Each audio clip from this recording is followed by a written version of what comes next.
Halo, jumpa lagi dengan Kang Lega di Mata Dewa channelnya. Sekali lagi, salam untuk para YouTuber dimanapun Anda. Selalu jaga kesehatan karena saat ini masih dalam pandemi.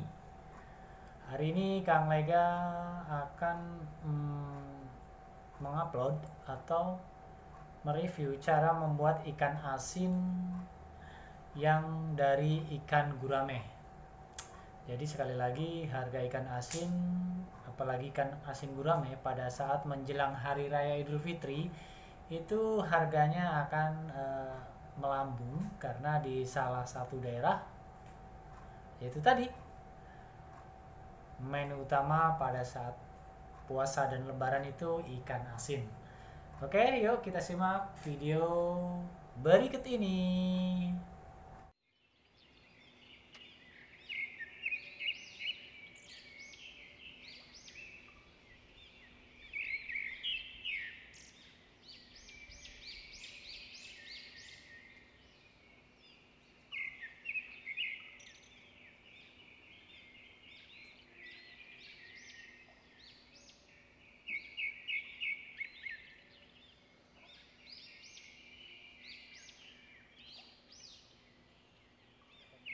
Termasuk tergolong mahal kalau dibuat ikan asin ya.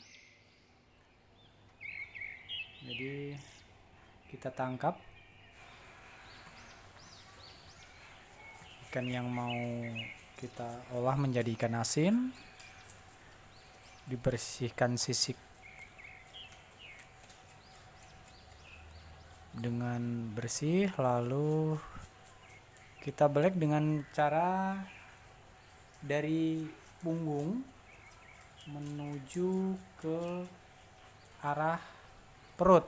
Jadi jangan terbalik, biasanya ada yang dari perut ke punggung dan itu menurut saya kurang bagus. Nah, menyayatnya dari punggung ke arah perut.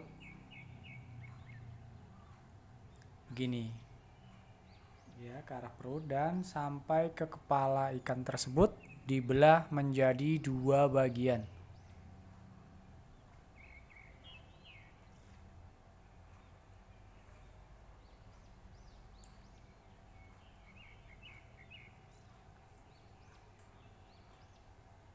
Harus sangat hati-hati di sini karena agak keras ya, karena takut melejit ke jempol.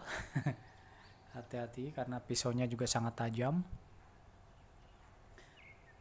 Lalu kotoran perut termasuk insangnya itu harus dibuang, karena jika tidak dibuang insangnya, kalau kotoran tentunya dibuang, kalau insangnya tidak dibuang, pada saat dijemur nanti akan menjadi tempat bertelurnya lalat.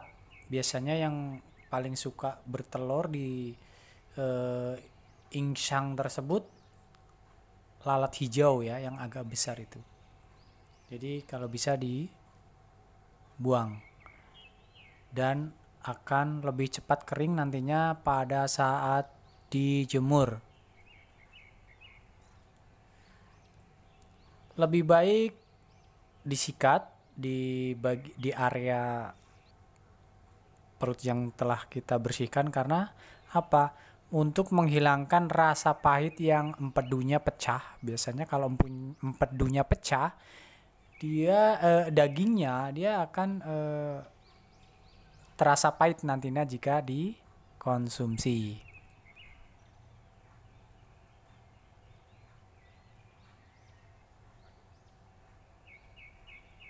Semakin bersih mengolahnya, ikan asin tersebut nanti akan semakin awet jika disimpan.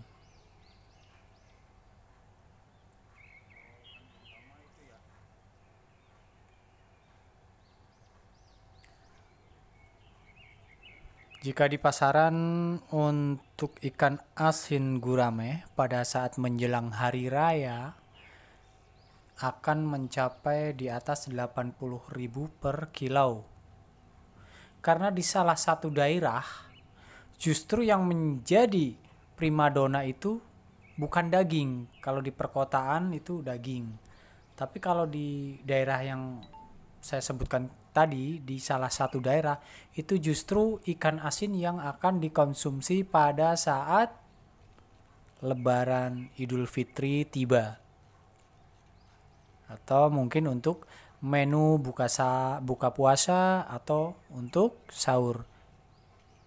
Jadi harganya lumayan mahal, bisa menembus 100 lebih jika memang ikan asin guramenya sudah langka.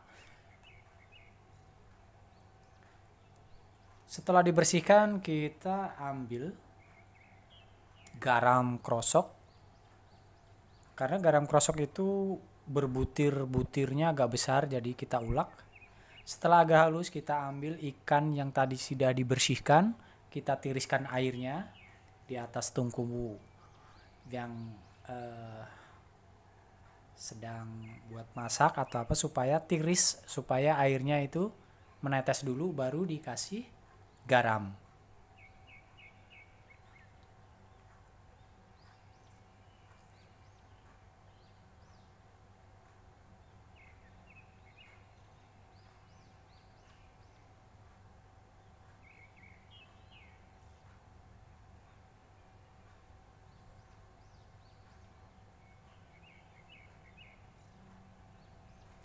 Kalau bisa menabur garamnya itu di permukaan dagingnya, jangan di bagian yang sisik ikan tersebut kita bersihkan.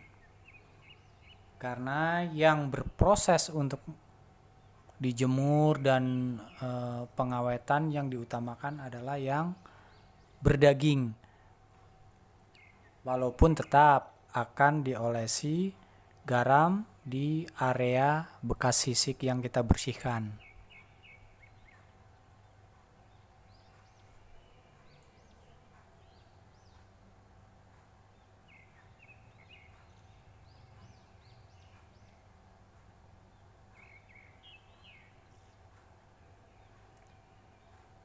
Sekiranya cukup pengolesan garamnya, kita melanjutkan proses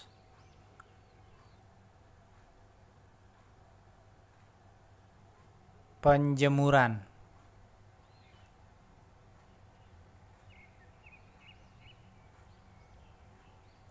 Untuk penjemuran sendiri, kita dipengaruhi oleh cuaca, karena semakin terik matahari, ikan yang kita jemur akan semakin cepat kering. Biasanya yang normal itu lebih dari 4 hari, atau jika panas terik 4 hari sudah bisa kita kemas. Tapi jika mendung bisa sampai lebih dari 1 minggu, karena musim hujan itu mataharinya pun jarang menampakkan diri, hanya mendung, apalagi hujan dan gerimis. Jika dalam keadaan mendung, jika dalam keadaan musim hujan dan terus-menerus hujan, kita bisa mengeringkan, menaruhnya di atas tungku. Jadi ikan akan, jika kita masak, akan kering dengan hawanya api yang kita gunakan. Ini penjemuran. Ya terserah mau di mana penjemurannya, yang penting dia kena panas. Tentunya kita tidak lupa menjaga kesterilan ikan asin tersebut. Karena ikan asin tersebut pada saat berproses penjemuran, lalat itu sangat mendominan.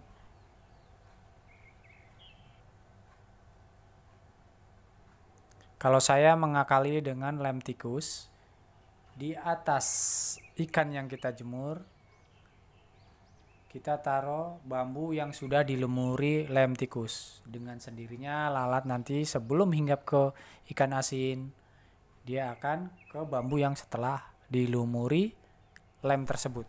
Demikianlah cara pembuatan ikan asin ikan gurame. Sekali lagi Kang Lega mengucapkan terima kasih, sukses selalu dan sehat selalu. Wassalam.